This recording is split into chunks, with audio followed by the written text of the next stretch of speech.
आप देख रहे हैं न्यूज़ नाउ 24/7। ताज़ा खबरों के लिए हमारे साथ बने रहें। पटना में आम आदमी पार्टी द्वारा बिहारियों पर भाजपा शासित राज्यों में हो रहे कथित अत्याचारों के खिलाफ जोरदार धरना प्रदर्शन किया गया। इस मौके पर राज्यसभा सांसद संजय सिंह ने जनसभा को संबोधित करते हुए भाजपा पर तीखा हमला बोला। संजय सिंह ने कहा कि भाजपा सरकारों के राज में बिहारियों के साथ अन्याय और भेदभाव लगातार बढ़ रहा है, चाहे वो रोजगार का मुद्दा हो या राज्यों में उनके साथ हो रही घटनाएं। भाजपा ने बिहारियों की गरिमा और सम्मान को बार बार ठेस पहुंचाई है। उन्होंने आरोप लगाया कि भाजपा केवल वोट बैंक की राजनीति करती है और जब बिहार के लोगों के हक और सम्मान की बात आती है तो चुप्पी साध लेती है। संजय सिंह ने कहा कि आम आदमी पार्टी बिहारियों के सम्मान की लड़ाई हर मंच पर लड़ेगी और अन्याय के खिलाफ आवाज बुलंद करती रहेगी। धरने में बड़ी संख्या में आप कार्यकर्ता व आमजन उपस्थित रहे। एक बार जोरदार नारा लगाएंगे, भारत माता की, आम आदमी पार्टी लड़ेंगे, लड़ेंगे, लड़ेंगे, लड़ेंगे, लड़ेंगे। मंच पे आसीन बिहार के प्रभारी, दिल्ली के पूर्व विधायक भाई अजय यादव जी, मंच पे आसीन बिहार के लाल, हम सबके संघर्षों के साथी, 4 बार से दिल्ली के विधायक भाई संजीव झा जी, हमारे प्रदेश अध्यक्ष, मजबूत साथी जो दिन रात अपनी यात्राओं से पार्टी के संगठन को बढ़ाने का काम कर रहे हैं, भाई राकेश यादव जी, हमारे बीच में अन्ना आंदोलन से लेके अब तक कंधे से कंधा मिला के साथ चलने वाले बिहार के सह प्रभारी भाई अभिनव राय जी, भाई बीपी सिंह जी, भाई सुशील सिंह जी, भाई साहू जी जो हमारे शत्रुघ्न साहू जी जो बिहार प्रदेश के अध्यक्ष रह चुके हैं, हमारी छोटी बहन रीना जी संचालन कर रही है कार्यक्रम का, उमा जी, हमारे मनोज भाई, कितने लोगों का नाम लूं, मैं तो सबको व्यक्तिगत रूप से जानता हूं। लोकेश का गाना सुने कि नहीं आप लोग? इसके लिए भी ताली बजा दीजिए। भटकना नहीं है, पूरा साथ में रहना है, लड़ना है? साथियों और दोस्तों, आज बिहार क्यों आना पड़ा, पटना क्यों आना पड़ा, क्या वजह हो गई? एक दुख है मन में, पीड़ा है, तकलीफ है कि भारतीय जनता पार्टी की सरकार नीतीश कुमार जी के साथ बिहार में भी चल रही है। भारतीय जनता पार्टी की सरकार दिल्ली में भी चल रही है। भारतीय जनता पार्टी की सरकार नरेंद्र मोदी की केंद्र में भी चल रही है। भारतीय जनता पार्टी का एमसीडी में मेयर भी हो गया है। 1 नहीं, 2 नहीं, 3 नहीं, 4 इंजन बिहार से लेके दिल्ली तक चल रहा है। मोदी जी सभाओं में आते हैं, बिहार के अंदर ड्रामा करते हैं, नौटंकी करते हैं, कहते हैं कितना पैसा चाहिए, 25,000 करोड़, 50,000 करोड़, 1 लाख करोड़, 1.5 लाख करोड़, चलो 1.5 लाख करोड़ दे देता हूं। अरे मोदी जी, हमें 1.5 लाख करोड़ नहीं चाहिए। यह बताओ, तुम दिल्ली में बिहार के लोगों को 1.5 फीट की जगह देने को तैयार क्यों नहीं हो? पहले इसका जवाब दो।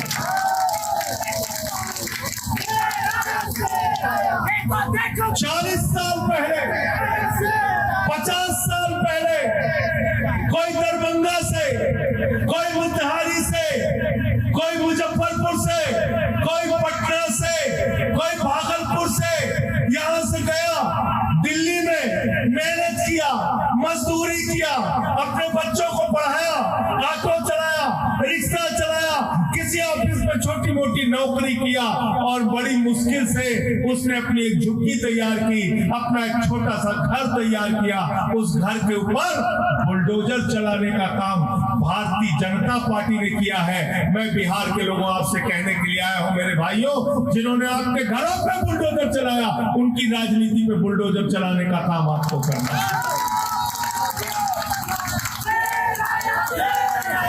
और राजनीति पे बुलडोजर कैसे चलेगा? राजनीति पे बुलडोजर कैसे चलेगा? ये जो तस्वीर है बाबा साहब की सामने, इनके दिए हुए अधिकारों से राजनीति पर बुलडोजर चलेगा भारतीय जनता पार्टी की। वो अधिकार क्या है जो बाबा साहब डॉक्टर भीमराव अंबेडकर ने भारत के संविधान में लिखा?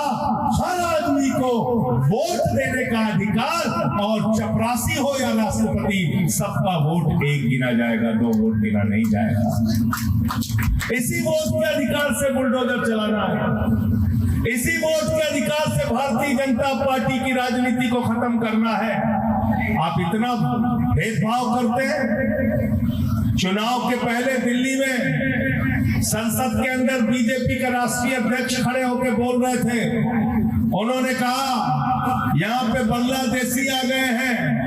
मैंने कहा आप तो बिहार के लोगों का वोट कटवा रहे हैं, यूपी के लोगों का वोट कटवा रहे हैं, पूर्वांचल के लोगों का वोट कटवा रहे हैं। उन्होंने कहा ये सब के सब बांग्लादेशी हैं। मैंने उसी समय सदन में खड़े होकर कहा था भारतीय जनता पार्टी के राष्ट्रीय अध्यक्ष महोदय को कि तुम्हारी हिम्मत कैसे हुई हमारे बिहार, यूपी, पूर्वांचल के लोगों को बांग्लादेशी कहने की?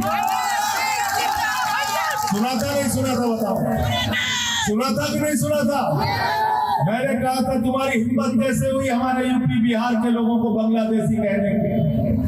साथियों और दोस्तों, आज दिल्ली में दुश्मन देश की नागरिक की तरह बिहार के लोगों के साथ व्यवहार किया जा रहा है। पिछले कई महीने से लगातार जब से बीजेपी आई है, चुन चुन के जहां पे बिहार, यूपी, पूर्वांचल के लोग रह रहे हैं वहां बुलडोजर चलाया जा रहा है, उनके दुकानों को तोड़ा जा रहा है, उनके मकानों को तोड़ा जा रहा है। इसलिए मैं पूछना चाहता हूं भारतीय जनता पार्टी के नेताओं से, बिहार में रह के बड़ी बड़ी बातें करते हो, दिल्ली में जाके बड़ी बड़ी बातें करते हो, ठीक कहा संजीव भाई ने, जाके झुग्गियों में रुकने की नौटंकी करते हो, और चुनाव जीतने के बाद गरीब के घर पे बुलडोजर चलाने का काम करते हो।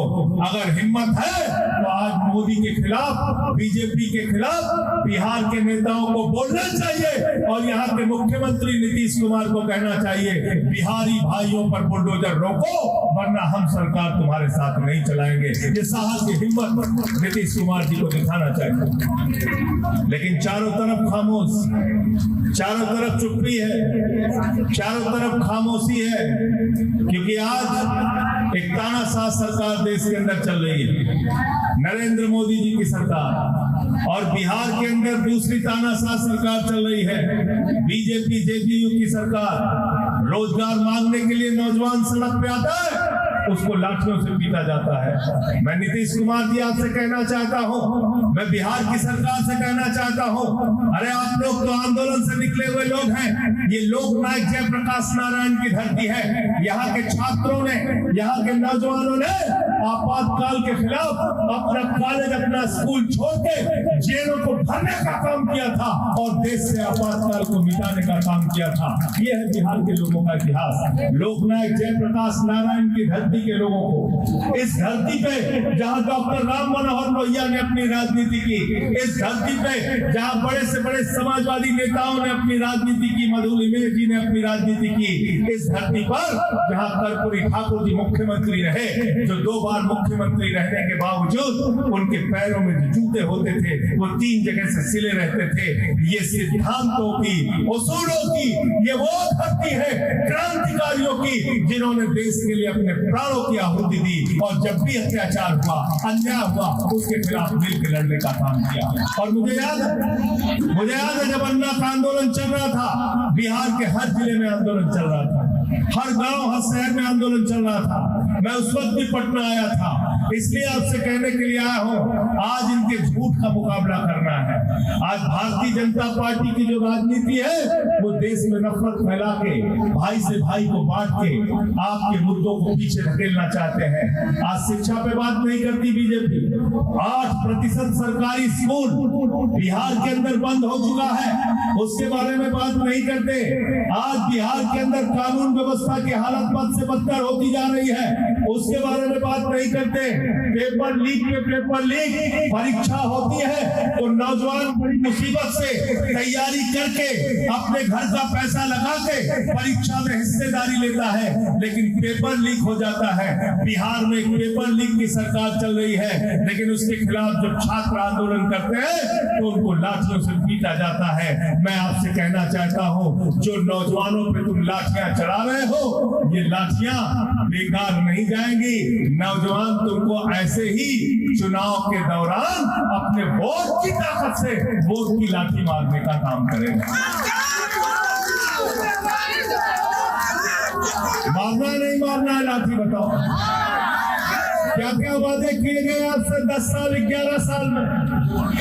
11 साल पूरे हो गए मोदी जी के। हमसे पत्रकारों ने कहा 11 साल पूरे हो गए बीजेपी वालों के। बिहार में जश्न मनाया जा रहा है, यूपी में जश्न मनाया जा रहा है, दिल्ली में जश्न मनाया जा रहा है, पूरे देश में जश्न मनाया जा रहा है। मैंने कहा भाई किस बात का जश्न मनाया जा रहा है? किस बात का जश्न मनाया जा रहा है? जरा मुझे बताओ। भारत के प्रधानमंत्री ने 2014 में कहा था नौजवानों को हर साल कितनी नौकरी दी जाएगी? जोर से बोलिए। बिहार में सबको याद रहता है, भूलते नहीं कुछ। कितनी नौकरी कही थी? 2 करोड़ 15 लाख रुपया। 2 करोड़ नौकरी अगर जोड़ लो 11 साल में तो कितनी हो गई भैया? 22 करोड़ नौकरी अगर मिल जाती तो देश में कोई बेरोजगार बचता क्या? बचता क्या? नौकरी के नाम पे धोखा दिया। दूसरा क्या बोले? इतना काला धन लाएंगे, इतना काला धन लाएंगे, बोरे में भर भर के लाएंगे, ट्रैक्टर पे लाद के लेके आएंगे, बैलगाड़ी से लेके आएंगे, हवाई जहाज से लेके आएंगे, लाखों करोड़ लेके आएंगे, और हर आदमी के खाते में कितना जमा कर देंगे? कितना? सबको याद है, कोई बुरा नहीं है। 15 लाख आ गया, 15 पैसे भी नहीं आया, 15 पैसे भी नहीं आया। और हमारी बहनों ने अपने पति से छिपा के जो 1500 की नोट संदूक में रखी थी कि बेटी की शादी होगी तो ये पैसा काम आएगा, घर में कोई बीमार हो जाएगा तो ये पैसा काम आएगा, छोटा सा घर और आशियाना बनाया होगा तो ये पैसा काम आएगा। नरेंद्र मोदी जी ने कहा माताओं और बहनों यही तो काला धन है, नोटबंदी करती है, लाइन में लगते हैं इसको जमा कर। वो भी खाली करा लिया, वो भी खाली करा लिया। कहा था 15 अगस्त 2022 तक सबको क्या देंगे? क्या देंगे? को याद है, पक्का मकान तो छोड़िए, जो मकान है वो भी तोड़ दिया, उस पे भी बुलडोजर चलाने का काम कर रहे हैं। तो काला धन आया नहीं। महंगाई पे तो ऐसे ऐसे भाषण देते थे, कहते थे 30 रुपए में पेट्रोल हो जाएगा, 20 रुपए में डीजल हो जाएगा, पता नहीं क्या क्या बोलते थे। बेटियां बचाओ, बेटियां बचाने का क्या क्या बोलते थे। महंगाई आसमान पे पहुंच गई। आज 250 रुपए किलो दाल इस शासन में बिका, 300 रुपए का सरसों का तेल बिका, टमाटर महंगा बिका, महंगाई आसमान पर पहुंच गई। एक भी वादे पर भारतीय जनता पार्टी खड़ी नहीं उतरी और रोजगार देने के नाम पर भारत माता के साथ विश्वासघात करने का काम भारतीय जनता पार्टी ने किया। और जब वो विश्वासघात किया था, मुझे याद है बिहार के नौजवानों ने सड़कों को जाम करके कहा था हमको अग्निवीर योजना नहीं चाहिए, सेना में पुरानी बहाली होनी चाहिए। होनी चाहिए कि नहीं होनी चाहिए? अग्निवीर योजना क्या है? 4 साल की नौकरी, 4 साल की सेना में नौकरी। पहले हमारा जवान जाता था बिहार का, यूपी का, हरियाणा का, राजस्थान का, सेना में भर्ती होता था, सुबह को उठ के वर्जिश करता था और जरूरत पड़ने पर भारत माता के लिए अपने प्राणों की आहुति देता था। 17 साल 20 साल सेना में नौकरी करता था, मोदी जी ने कहा सिर्फ 4 साल आपको नौकरी मिलेगी। 4 साल की नौकरी दिया, 3 साल सेना की भर्ती कम कर दिया।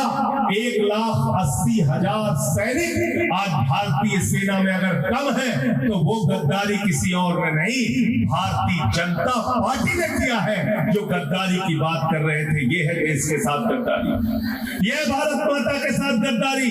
और मोदी जी कहते हैं अग्निवीर योजना बहुत अच्छी है, अग्निवीर बहुत अच्छी है, अग्निवीर योजना बहुत अच्छी है। तो मैं आपसे कहना चाहता हूं, अगर अग्निवीर योजना बहुत अच्छी है तो अमित शाह के बेटे को अग्निवीर बनाओ, उसको सेना में भर्ती करके भेजो।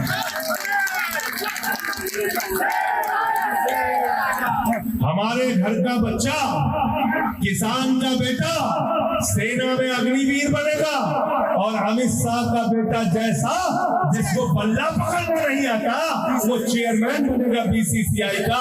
ये व्यवस्था हमें मंजूर। बिहार के नौजवानों को भी सेना की 17 साल 20 साल की जैसे पहले बहाली थी वही बहाली होनी चाहिए। ये अग्निवीर योजना नहीं होनी चाहिए। अभी देश के ऊपर एक आपत्ति आई, एक मुसीबत आई। पहलगाम के अंदर हमारे बहनों के सिंदूर उजाड़ दिए गए। आतंकवादियों ने उनके पति को गोली मार दी, उनके परिवार के लोगों को गोली मार दी। उसके जवाब में भारत की सेना ने ऑपरेशन सिंदूर शुरू किया। पाकिस्तान के 9 आतंकी ठिकानों को बर्बाद कर दिया। 21 आतंकी ठिकानों की जानकारी दी और कहा कि हम इस पर टारगेट कर रहे हैं। पीओके को कब्जा करने का भारत के पास सबसे बड़ा मौका था। बलूचिस्तान को पाकिस्तान के नक्शे से मिटाया जा सकता था, लेकिन भारत के प्रधानमंत्री नरेंद्र मोदी ने ट्रंप की धमकी पर सीज फायर की घोषणा करके भारत माता के साथ और देश के साथ धोखा देने का काम किया। ये हिसाब हम मांगेंगे बिहार के चुनाव में। इनसे पूछेंगे कि जब भारत की सेना बहादुरी से लड़ रही थी तो आपने उस वक्त सीज फायर क्यों किया? और क्या कह रहा है ट्रंप? 12 बार कह चुका है, 1-2 बार नहीं। कहने लगा हमने व्यापार बंद करने की धमकी दी और दोनों देश की लड़ाई रुकवा दी। कह रहा है पाकिस्तान और भारत दोनों महान देश हैं। अरे हम तो महान देश है, लेकिन पाकिस्तान कहां से महान देश हो गया? मोदी इसका जवाब क्यों नहीं देते, क्यों नहीं बोलते? 12 बार कह चुका। तो मैंने कहा कि भैया एक चीज ये बताओ, अमेरिका वालों का कोई पाकिस्तान के साथ तो व्यापार है नहीं। जो व्यापार है वो हिंदुस्तान के साथ है, और हिंदुस्तान के साथ जो व्यापार है वो अडानी का व्यापार है। अपने एक दोस्त के व्यापार को बचाने के लिए देश के स्वाभिमान को गिरवी रखने वाले प्रधानमंत्री को देश कभी माफ नहीं करेगा। गलत तो नहीं कह रहा हूं, गलत तो नहीं कह रहा हूं। हर चीज में सिर्फ व्यापार, सिर्फ फायदा, निजी फायदा, सब कुछ चंद लोगों को देने का काम। आज सामाजिक न्याय पे हमारे पत्रकार बंधु मुझसे सवाल पूछ रहे थे, कह रहे थे जाति जनगणना पे आपकी क्या सोच है? मैंने कहा जाति जनगणना होनी चाहिए, पता चलना चाहिए कि पिछड़ा वर्ग के कितने लोग हैं, पिछड़ा वर्ग के कितने लोग हैं, दलित कितने हैं, महादलित कितने हैं, आदिवासी कितने हैं। लेकिन भारतीय जनता पार्टी पे भरोसा मत करना, ये जाति जनगणना नहीं कराएंगे।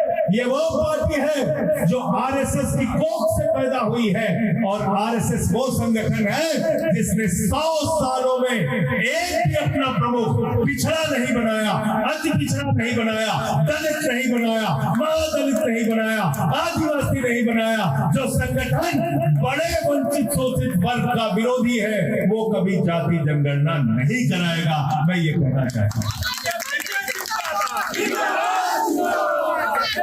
और दूसरी बात, आरक्षण तो सारे विभाग में खत्म कर रहे हैं। सारी सरकारी विभाग को किसको दे रहे हैं? किसको दे रहे हैं? बिजली किसको दे रहे हैं? पानी किसको दे रहे हैं? सड़क किसको दे रहे हैं? पोर्ट किसको दे रहे हैं? एयरपोर्ट किसको दे रहे हैं? कोयला किसको दे रहे हैं? जमीन किसको दे रहे हैं? आकाश किसको दे रहे हैं? पाताल किसको दे रहे हैं? तो आकाश से लेके पाताल तक नरेंद्र मोदी जी के लिए उनका सिर्फ एक ही दोस्त है, मोदी जी इंडिया के लिए काम नहीं करते, अडानी के लिए काम करते हैं, याद रखना।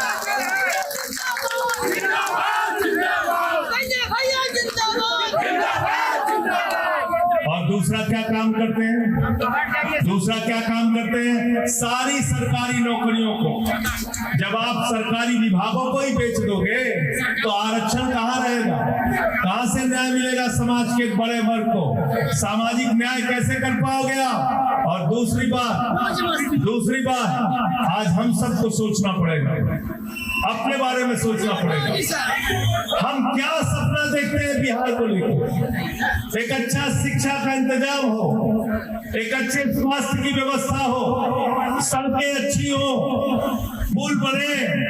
आज यहाँ तो ये हालत हो गई है, पुल का उद्घाटन नहीं होता, दरार पहले आ जाती है। पुल उद्घाटन हुए बगैर गिर जाता, गिर जाता नहीं गिर जाता। मोदी जी के राज में नई नई घटना हमने देखी। एक मेट्रो का उद्घाटन बंबई में करके आए, वहां पे पानी भर गया। हमारे यहाँ आए गाजियाबाद में मेट्रो उड़ गया पहले बारिश में। एक जगह गए एयरपोर्ट का उद्घाटन करके आए, वो एयरपोर्ट उड़ गया। चले गए महाकाल में, वहां इंदौर के अंदर उज्जैन में, वहां कॉरिडोर का उद्घाटन करके आए, वहां भगवान की मूर्तियां उड़ गई। मैंने कहा मोदी जी के राज में मैं एक ही चीज देख रहा हूं, पहले एयरपोर्ट से हवाई जहाज उड़ती थी, अब एयरपोर्ट ही उड़ जाता है, एयरपोर्ट उड़ जाता है। ये हालत कर दिया इन्होंने, ये हालत कर दिया। हाँ, एक बात मैं कह सकता हूँ मोदी जी के बारे में, भाषण बहुत अच्छा देते हैं, भाषण बहुत अच्छा देते हैं। अभी ऑपरेशन सिंदूर खत्म नहीं हुआ था, ऑपरेशन सिंदूर जारी है।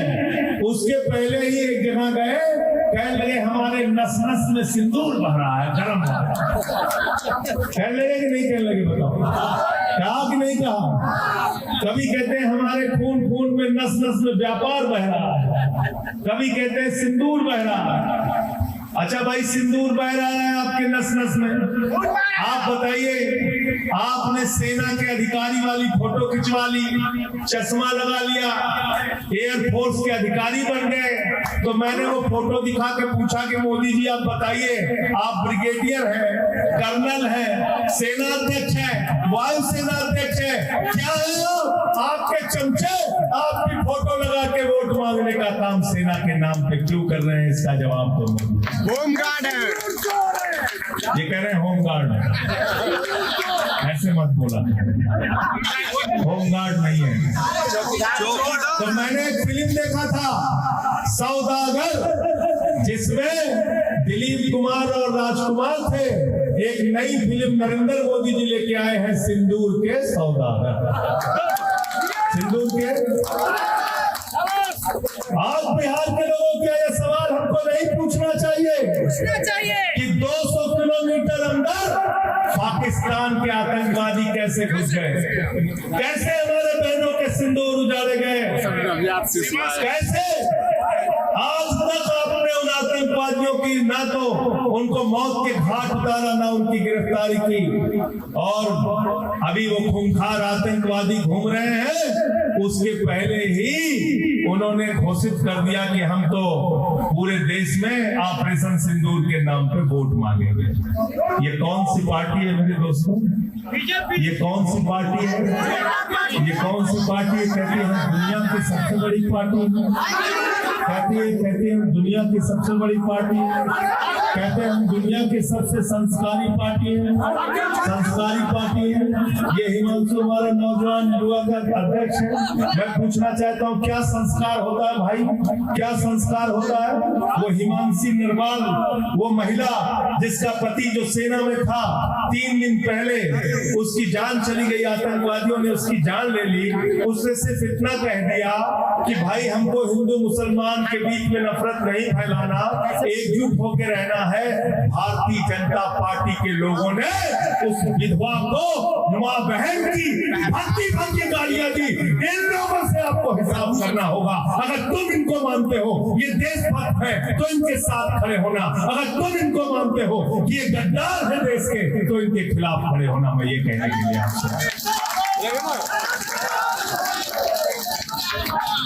सेना की हमारी बेटी, भारत के सेना की बहादुर बेटी सोफिया कुरैशी, उसके लिए भारतीय जनता पार्टी का मंत्री विजय शाह कहता है वो आतंकवादी की बहन है।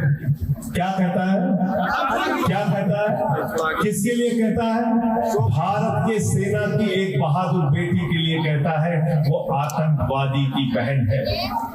ये लोग देश के गद्दार हैं कि देशभक्त है? जरा हमको बताओ। उसको गालियां देते हैं, उसको अपमानित करते हैं। भारत के विदेश मंत्रालय के बड़े अधिकारी विक्रम मिस्री जी वो आते थे, वो बताते थे कि भारत की सेना की उपलब्धियां क्या है, कैसे उसने भारत की सेना ने कैसे ऑपरेशन सिंदूर शुरू किया, कैसे पाकिस्तान के अंदर घुस के पाकिस्तान को मारा। और उस विक्रम मिस्री से नरेंद्र मोदी ने सीज फायर का डिक्लेरेशन कराया। फैसला तो मोदी का था, सिर्फ उसने उस फैसले को सुनाया था। उसकी बेटी को गाली दिया गया, उसके परिवार को गाली दिया गया। जो लोग भारत की सेना को गालियां देते हैं, जो लोग विदेश मंत्रालय के अधिकारियों को गालियां देते हैं, जो लोग एक शहीद की विधवा को गाली देते हैं, ये कभी भी आपके नहीं हो सकते। इनसे बदला लेना है, इनसे हिसाब लेना है, इनकी गद्दारी का जवाब आपको देना है। गलत तो नहीं कह रहा हूं? बीजेपी आपके बच्चों को शिक्षा दे सकती है क्या? ईमानदारी से बताना ईमानदारी से। केजरीवाल जी ने जो स्कूल बनाए थे उसको बर्बाद करना शुरू कर दिया। प्राइवेट स्कूल को 10 साल तक फीस नहीं बढ़ाने दिया। अभी 80% फीस बढ़ गई दिल्ली में। और बाउंसर लगवा के प्राइवेट स्कूल वाले अभिभावकों को भगाने का काम करते हैं, छोटे छोटे बच्चों को रोकने का काम करते हैं। जाके पता कर लेना, दिल्ली में 4 महीने में बुलडोजर चलने लगा। जहां पर बिजली फ्री मिलती थी, 24 घंटे मिलती थी, वहां पर बिजली की कटौती होने लगी। आज ये हालत इन लोगों ने दिल्ली की बनाई है। भारतीय जनता पार्टी आपको अच्छा इलाज दे सकती है क्या? दे सकती है क्या? दे सकती है ना? अच्छे स्कूल दे सकती है, मोहल्ला क्लिनिक दे सकती है, फ्री बिजली दे सकती है क्या? फ्री पानी दे सकती है क्या? भारतीय जनता पार्टी आपको सिर्फ एक चीज दे सकती है। क्या दे सकती है? क्या दे सकती है? झूठ और झगड़ा। झूठ और झगड़ा। हिंदू मुसलमान के बीच में झगड़ा कराओ, हिंदू मुसलमान के बीच में झगड़ा कराओ, मराठी गैर मराठी के बीच में झगड़ा कराओ, मराठी गैर मराठी के बीच में झगड़ा कराओ, जाट गैर जाट के बीच में झगड़ा कराओ, दिल्ली में झगड़ा कराओ, पूरे देश में झगड़ा कराओ, हिंदू मुसलमान का झगड़ा कराओ, हिंदू सिख का झगड़ा कराओ, हिंदू ईसाई का झगड़ा कराओ, हिंदू का झगड़ा कराओ। इसलिए मैंने भारतीय जनता पार्टी का नाम बदल के भारतीय झगड़ा पार्टी रख दिया। क्या नाम है इनका? क्या नाम है? आपके मोहल्ले में आ जाए तो सावधान हो जाना। कोई न कोई नफरती भाषण देके झगड़ा कराने का काम करते हैं, हिंदू मुसलमान शुरू करते हैं। और दूसरा झूठ बोलने का काम, झूठ बोलने का काम। ऐसा झूठ बोलते हैं आपके भी होश उड़ जाते हैं। कहते हैं नाली गैस चाय बना, कहते नहीं कहते? हमारे यहाँ गए खलीलाबाद में संत कबीर नगर में, कहने लगे बाबा गुरु नानक देव जी, बाबा संत कबीर जी, बाबा गोरखनाथ जी एक साथ मीटिंग करते थे, उनके जीवन में 100 साल काम करते। तो कुछ भी नरेंद्र मोदी जी बोल देते, कुछ भी बोल देते हैं। ये लोग झूठ बोलने की फैक्ट्री है, ये झगड़ा कराने की फैक्ट्री है। ये आपके बच्चों को अच्छा भविष्य नहीं दे सकते, ये आपके लोगों को रोजगार नहीं दे सकते, ये आपके घरों को उजाड़ सकते हैं, आपके घरों को बसा नहीं सकते। इनसे याद रखना। और आम आदमी पार्टी का क्या संदेश है? वो कहते हैं मारो काटो लोगों को बर्बाद करो, और हम कहते हैं बेघर बेदर लोगों को आबाद। ये हमारी राजनीति का हिस्सा है, ये राजनीति का हिस्सा है। और हिंदू धर्म की बात करते हैं। क्या है हिंदू धर्म? हिंदू धर्म कहता है वसुदेव कुटुंबकम, पूरा विश्व हमारा परिवार है। हिंदू धर्म की रामचरितमानस की चौपाई क्या कहती है? सब नर करहि परस्पर प्रीति, सारे लोग आपस में प्यार से रहें। हिंदू धर्म में पूजा खत्म करने के बाद प्रभु से हम लोग प्रार्थना करते हैं, धर्म की जय हो, अधर्म का नाश हो, प्राणियों में सद्भावना हो, विश्व का कल्याण हो। और भाजपाई क्या प्रार्थना करते हैं? प्राणियों में दुर्भावना हो। करते नहीं करते? तो हमें कौन सा सद्भावना वाला धर्म मानना है, प्रेम वाला धर्म मानना है, हमें बाबा साहब का संविधान मानना है और मोदी जी से कहना है कि हमको बराबरी का हक बाबा साहब के संविधान से मिलता है।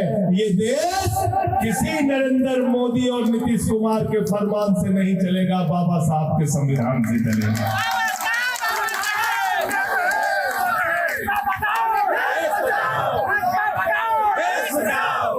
और नारा तो आज बढ़िया दे दिया संजीव झा जी ने, जिसने दिल्ली में की गद्दारी उनसे बिहार में नहीं चलेगी, जिसने दिल्ली में की गद्दारी उनसे बिहार में नहीं चलेगी। तो साथियों और दोस्तों, मैं आप सबसे कहने के लिए आया हूं, एक बैनर बना के, वीडियो बना के, यात्रा के लिए गाड़ी निकाल के और एक एक जगह पे जाइए और बताइए कि दिल्ली में बिहार के लोगों के साथ क्या हो रहा है। गांव-गांव में सोशल मीडिया के जरिए, फेसबुक के जरिए, ट्विटर के जरिए, अपने तमाम माध्यमों से जनता तक ये बात पहुंचाइए कि जो बीजेपी वाले दिल्ली से बिहार के लोगों को भगा रहे हैं, उस बीजेपी को बिहार से बिहारी भाई भगाने का काम करें। तैयार हो सब लोग? हाथ उठा के बताओ पीछे तक। तैयार हो सब लोग? तैयार हो ना? अब तो केजरीवाल जी ने भी हरी झंडी दे दी। देखो, हम भी प्रभारी रहे बिहार के, हम भी प्रभारी रहे बिहार के, संजीव झा भी प्रभारी रहे बिहार के, लेकिन चुनाव लड़वाने का सौभाग्य किसको मिला? किसको मिला? आगे आ जाओ। बहुत इन्होंने परिश्रम करके, मेहनत करके आज इन्होंने फैसला कराया कि बिहार के अंदर चुनाव है। और केजरीवाल साहब ने कह दिया है कि हमारे कार्यकर्ता जुट जाए, मेहनत से एक एक जगह पे तैयारी करें और सभी सीटों के ऊपर मजबूती के साथ आम आदमी पार्टी बिहार का चुनाव लड़ेगी और हम लोग अपनी ताकत को दिखाने का काम करेंगे। केजरीवाल जी का शिक्षा का मॉडल, स्वास्थ्य का मॉडल, आम आदमी पार्टी का जो मॉडल है, उसको जनता तक पहुंचाने का काम हम लोग करेंगे।